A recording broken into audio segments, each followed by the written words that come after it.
Welcome to our channel. Today we how to start a health journal with Moleskine, quick tutorial step by step clearly. To start a health journal with a Moleskine, gather your materials first. Choose a Moleskine notebook that resonates with you, considering its size and style. Find a quiet, comfortable space to create your journal.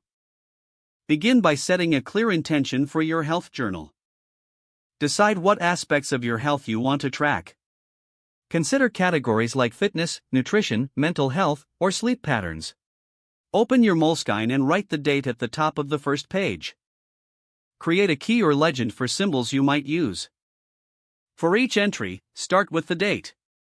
Note your mood or feelings at the start of your journal entry.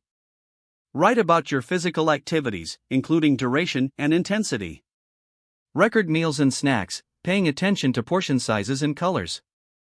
Make note of any health-related thoughts or observations.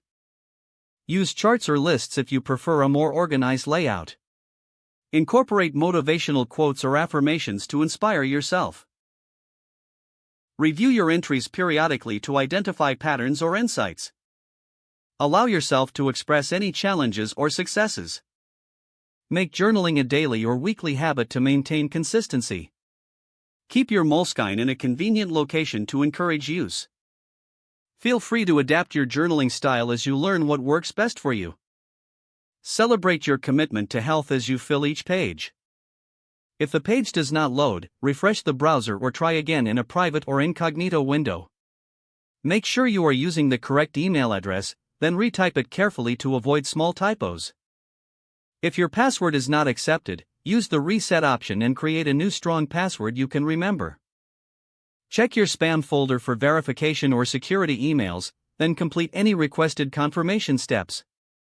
Enable two-factor authentication if available to improve account security and reduce unauthorized access risk.